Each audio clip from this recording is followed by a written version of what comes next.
Ok, bienvenidos, bienvenidos y bienvenidas al juego de debate de Gaia por equipos. Yo soy Mariano Barca y estaré moderando las participaciones de los equipos. Estos están conformados por posiciones a favor y en contra. El equipo blanco que está en contra está conformado por Daniela Tijerino, Valeria Santamaría y Wensley Villalta. Y el equipo negro con posición a favor, conformado por Gloriano Urrutia, Daniela Picado y Michelle Urtecho. En este juego, a los tríos se les propondrá un tema de interés ambiental y estos deben enviar una representante a debatir, tienen derecho a réplica y respuesta. El primer módulo será sobre los animales y sus derechos. Iniciamos con Daniela Tijerino y su argumento por parte del equipo negro, debate Gloriano Urrutia. Bueno, mi argumento es que sobre que los animales no son sujetos de derecho. Es importante recalcar que los únicos seres vivos que son destinatarios de derechos son los que tienen capacidad jurídica, y esta cualidad solamente es atribuible a los seres humanos. Bajo esta perspectiva, al darle derechos a los animales, se está sobreponiendo los derechos de estos sobre los derechos de las personas. Lo anterior se ejemplifica con la limitación a la libertad de culto, al prohibir hacer sacrificios exigidos por las normas o creencias religiosas de estas personas.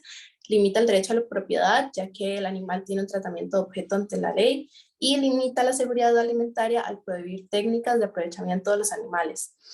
Y también, por último, que una gran parte de la sociedad esté interesada en el bienestar de los animales no significa que esto se vuelva un interés constitucional.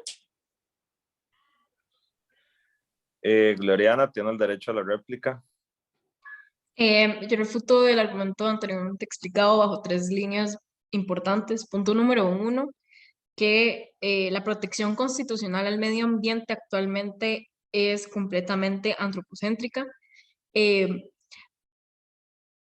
Toda la regulación que existe es para que el ser humano siga aprovechando y habitando el planeta, pero no para que los animales estén en un estado de bienestar. Eh, por lo que el derecho constitucional tiene que ser progresista y adaptarse a esta nueva visión, y que los animales no sean sujetos de derecho no implica que en un futuro no lo puedan ser. Además, que los animales tengan derechos no implica que exista una violación a los derechos constitucionales de las personas, ya que tiene que existir un ejercicio de ponderación. La propia Corte Interamericana de Derechos Humanos ha reconocido la razón de utilidad pública como justificante para restringir los derechos de la propiedad y otros derechos individuales que tienen las personas, con el objetivo de proteger el medio ambiente. Bajo este entendimiento y bajo la percepción de una sociedad democrática, los derechos colectivos siempre van a estar por encima de los derechos individuales. Por último, no se puede ver a los animales como una forma de propiedad, porque siguen siendo seres vivos. A pesar de que la ley les brinda un tratamiento especial por esa visión antropocéntrica, nuestra propia legislación establece una norma específica para protegerlos y se les incluye dentro del bien jurídico de vida. A partir de ahora, Gloriana tiene derecho a plantear su argumento. Siguiendo el debate anterior, quisiera posicionar lo siguiente. Al reconocer el derecho al medio ambiente dentro de nuestra constitución política, se entiende un derecho humano, pero no se puede dejar de analizar que el derecho al medio ambiente no es exclusivamente humano, sino que se amplía a muchas otras cuestiones. No podría existir un ambiente ecológicamente equilibrado si no hay una relación humano-animal equitativa. Y esto implica aplicar derechos a los animales. Por otra parte, en 1979, Costa Rica posicionó a los tratados internacionales sobre la norma interna, incluso la Constitución. Esto quiere decir que aunque nuestra Carta Magna no disponga expresamente que los derechos de los animales están, digamos, contemplados, los tratados ratificados por nuestro país sí lo hacen, y hasta Costa Rica es uno de los países que más apoya la Declaración Universal del Bienestar Animal, que vendría a ampliar todos los derechos de los animales. Además, como ya lo mencioné anteriormente, Costa Rica tiene una norma específica que es la Ley de Bienestar Animal. Bajo todo lo que ya he dicho y en concordancia con esto, es importante mencionar que la Corte Interamericana ha pedido a los países adoptar medidas de reparación integral del medio ambiente, que en el tema de derechos de los animales son dos. Punto número uno, las medidas socioeconómicas que se plasman en proyectos y programas a favor de los derechos de los animales.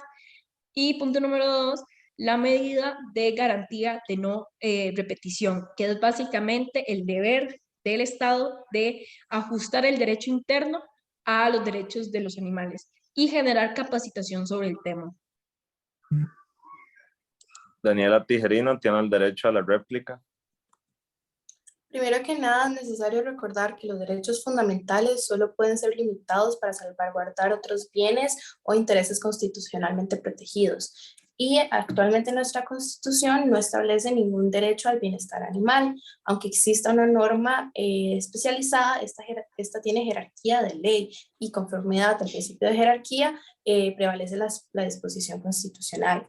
Por otra parte, la Sala Constitucional ha sostenido en repetidas ocasiones que los tratados internacionales que están por encima de la Constitución tienen que ser para que se brinden más derechos humanos y por lo que no cabe la argumentación mencionada. Por último, las medidas de reparación integral no atacan el problema por completo, ya que no hay un incentivo para las empresas que utilizan animales en su producción para mejorar sus políticas internas. Se requiere plantear medidas económicas, incentivos económicos también avalados por la Corte Internacional de Derechos Humanos para que se indemnice a estos comercios. Ok, ahora pasamos con el segundo módulo. En este trataremos el tema de los derechos de la población indígena en relación con el medio ambiente. En este participarán Valeria Santamaría y Daniela Picado. Abre Valeria con su primer argumento. Bueno, con respecto a si existe una compatibilidad entre la protección del medio ambiente y el derecho de los pueblos indígenas y tribales, considero que no. Esto en razón de que la protección del medio ambiente constituye una serie de trabas para el desarrollo y la producción del país, y esto por ende de los mismos pueblos. Estas leyes en favor del ambiente ponen en riesgo la subsistencia de los pueblos, limitando su accionar y poniendo la economía en riesgo. Daniela Picado da su réplica. En este caso es importante destacar como primer punto que la protección del medio ambiente va de la mano con la protección de los derechos indígenas. Lo anterior, en concordancia al respeto de los derechos humanos, más específicamente el derecho a desarrollarnos en un ambiente sano, donde no se generen condiciones que impidan el acceso a una existencia digna. Además, por medio de esta protección ambiental, también se busca el resguardo físico y cultural de la identidad de los pueblos indígenas y tribales. Es por esta razón que el Estado y la comunidad internacional se encuentran en el deber de adoptar medidas positivas, concretas y orientadas a la satisfacción del derecho a una vida digna. En este caso, especialmente cuando se tratan de personas vulnerables y en condición de riesgo. Por medio de la legislación específica de las distintas cortes internacionales que han adoptado medidas y mecanismos con respecto a la protección ambiental, es que podemos mencionar algunos casos como el del Tribunal Europeo de Derechos Humanos, el cual ha creado interrelaciones entre temas ambientales y los dispositivos del Convenio Europeo relacionados con los derechos a la vida, a la privacidad y a la propiedad, entre muchos otros. Otro caso importante es el del Sistema Africano de Derechos Humanos, en su artículo 24, donde le impone al Estado obligaciones claras y bien conocidas de tomar las medidas necesarias para prevenir la contaminación y la degradación ecológica, así como promover la conservación y asegurar el derecho sustentable. Y el caso de la Corte Interamericana de Derechos Humanos, la cual ha resaltado la importancia de la protección, la preservación y el mejoramiento del medio ambiente, eso contenido en el artículo 11 del protocolo adicional a la Convención Americana sobre Derechos Económicos, Sociales y Culturales, conocido como el Protocolo de San Salvador, como un derecho humano esencial relacionado con el derecho a la vida digna. y en caso de que estos estados vulneren esos derechos, se deberán tomar las medidas de restitución establecidas por la misma Corte. Estas son las medidas de satisfacción, las medidas de rehabilitación y de compensación económica que van a ser aplicadas según corresponde al caso concreto, y además analizando cuál va a favorecer más a la población. En este caso es importante mencionar que para combatir de forma razonable los beneficios que se produzcan de la explotación de recursos naturales de los territorios indígenas y que derivan de la explotación de tierras y recursos naturales necesarios para la supervivencia de los pueblos indígenas, aquí se aplican estas medidas, pero como una forma de justa indemnización. Ok, Daniela Picado tiene el derecho a su argumento en relación sobre los peligros que representan los proyectos de desarrollo contra los territorios indígenas. Este tema me genera duda de si las poblaciones indígenas y tribales podrían llegar a consentir proyectos en sus territorios que lleguen a poner en riesgo sus recursos naturales, y que si a largo plazo se va a afectar su propio estilo de vida y costumbres. Entonces podríamos incluso preguntarnos si eso corresponde a un derecho de sus libertades como pueblo, o realmente es una estrategia del Estado para favorecer la producción y favorecer de igual forma al resto del país, más específicamente a costa de los recursos de la población indígena o tribal. Entonces considero que abrir este portillo podría exponer a los pueblos a una serie de riesgos que van a afectar gravemente a dichas poblaciones y sus derechos. A continuación, Valeria Santamaría da su réplica.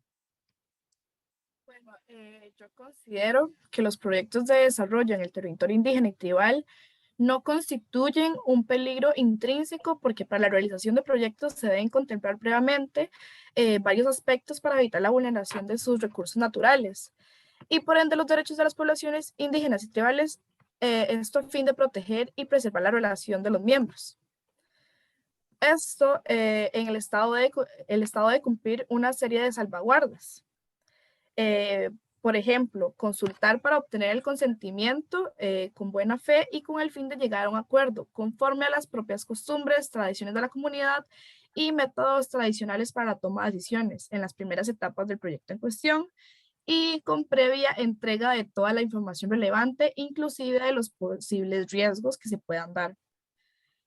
Otra salvaguarda es la de compartir beneficios generados a partir de las concesiones emitidas. Y una tercera es la de realizar estudios de impacto ambiental y social, en donde las autoridades deberán realizar o supervisar los estudios necesarios para asegurar que los proyectos que se realicen afecten en la menor medida posible los derechos de los miembros de la comunidad. Además, deberán realizarse conforme a los estándares internacionales y buenas prácticas al respecto, respetando las tradiciones y la cultura del pueblo. Gracias a ambas. Por último, el módulo 3 trata el tema del daño ambiental y derecho comercial. En este debate, en Wensley Villalta y Michelle Urtecho, inicia Wensley con su argumento. Gracias. Yo quería exponer que el derecho ambiental viene a interferir en el desarrollo económico de las sociedades y esto va a terminar perjudicando el derecho comercial. Las empresas y el sector productivo conducen a mejorar la vida de las sociedades, ya que al maximizar las utilidades se crean mejores condiciones de vida para las poblaciones, como mediante la activación del mercado y un aumento del flujo del capital. Al intervenir el Estado en el mercado, se pierde la dinámica de maximizar las utilidades, generando un rezago económico que afecta directamente a las personas y sus derechos, por lo cual se estaría haciendo una ponderación errónea en cuanto a los derechos y se estaría dando más valor al ambiente en lugar de darle más valor a los derechos humanos fundamentales. La réplica de Michelle. En cuanto a la ponderación de los derechos, me parece importante señalar que la protección del medio ambiente se encuentra reconocido no solo por ser complementario a los derechos humanos, sino por la utilidad pública que el mismo tiene para los intereses de la colectividad. Por ende, si una empresa en el pleno ejercicio de su actividad económica comercial realiza una actividad peligrosa que causa un daño, Lo más justo sería que el Estado establezca una responsabilidad a la empresa y sancione para que ésta repare el daño causado, valiéndose de mecanismos internacionales para utilizar medidas de reparación que realmente generen una reparación real e integral del daño causado. Asimismo, es necesario mencionar que en este tema la complejidad ecológica juega un rol importante, ya que abarca de manera más amplia y comprende desde distintas perspectivas el rol fundamental que juega en la comprensión del derecho a un ambiente sano y ecológicamente equilibrado como un derecho fundamental, no solo por su particularidad de estar inmerso en la categoría de derechos humanos, sino por su propio alcance y autonomía, ya que se puede hacer un análisis de interrelación armónica que existe entre ambos derechos. Por ende, dejando de lado la visión antropocénica, se puede reconceptualizar los derechos. Por eso, en la actualidad, la Corte Interamericana de Derechos Humanos tiene una visión más amplia e integral, lo cual le permite ser un instrumento para la protección del medio ambiente, brindar la posibilidad de constituirse como un portal de acceso a una justicia ambiental más efectiva, en donde lo más importante es velar por los intereses colectivos de las sociedades y no los intereses empresariales. Se debe afrontar una responsabilidad social corporativa debido a que a pesar de que las empresas producen bienes y servicios que traen beneficios para todas las sociedades, estas cuentan con los recursos necesarios para desarrollar estos bienes y servicios de una forma sostenible que realmente no tenga un daño en el ambiente. Por último, la función del derecho ambiental es la de proteger el patrimonio ambiental en frente a los deseos incontrolables de la economía creciente a gran escala y a pequeña escala. Por eso, la Corte Interamericana y los demás instrumentos internacionales han reconocido puntos fundamentales sobre la materia ambiental, los cuales son el reconocimiento al derecho humano de un ambiente limpio, el ambiente como un patrimonio común de la humanidad y el reconocimiento del ambiente como un valor intrínseco que implica el respeto independientemente de las necesidades transitorias del hombre. A continuación, Michelle presenta su argumento.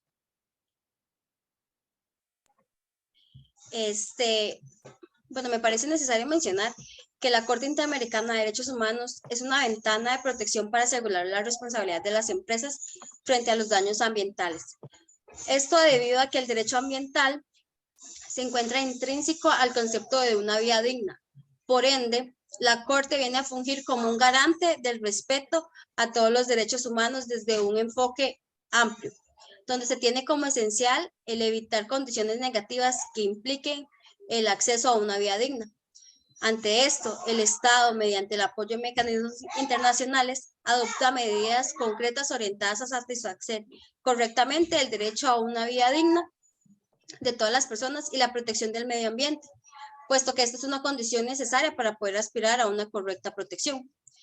Asimismo, mediante la regulación del derecho comercial y el establecimiento de una responsabilidad de las empresas y de la sociedad, se pretende lograr esta protección real, ya que el derecho al ambiente, es complementario a los derechos humanos desde una visión integral que viene a cambiar el paradigma político, social y económico de cómo se aborda la responsabilidad frente al daño ambiental y de cómo se resguardan de forma idónea los intereses colectivos e individuales de los habitantes. Ahora replica Wensley. Gracias. Michelle, yo quisiera referirme con respecto a la protección ambiental y es que esta supone un sobrecoste económico para las empresas y los estados no son parciales, ya que la carga del derecho ambiental generalmente recae sobre unos cuantos, puesto que las grandes empresas, las transnacionales y multinacionales mayoritariamente quedan fuera del alcance de la protección ambiental. Además, las industrias y las empresas deben aumentar su producción debido al consumismo de la sociedad. Por ende, la responsabilidad de la explotación de los recursos no es de las empresas, sino de la sobrepoblación y de las exigencias de las sociedades. Además, el medio ambiente no necesita una regulación, puesto que al igual que el mercado, este genera su propio equilibrio. Y Bien, el derecho ambiental y el derecho económico tienen intereses contrarios. Sin embargo, estos deben convivir armónicamente para no vulnerar los derechos humanos de los pueblos. Se debe buscar un equilibrio. Pero si bien dicen que la economía ejerce una fuerza invisible sobre la aplicación de las normas ambientales y que impide el cumplimiento de estas, reconocidas como intereses protegidos, son las necesidades humanas las que se sobreponen a los derechos de la naturaleza, y es el mercado quien viene a satisfacer dichas necesidades para lograr la subsistencia. Es por esto que la regulación ambiental no es la más efectiva, pero es un problema que viene desde su creación al no tomar en cuenta los valores y las necesidades de la sociedad y no contempla todos los supuestos necesarios para mantener el equilibrio entre los derechos económicos y el derecho ambiental. Por el momento, eso sería todo por el Gaia Debate de hoy. Resulta importante ver las distintas perspectivas de las partes para poder desarrollar un pensamiento complejo que ayude al mundo a avanzar. Muchas gracias por acompañarnos y les deseamos un buen día.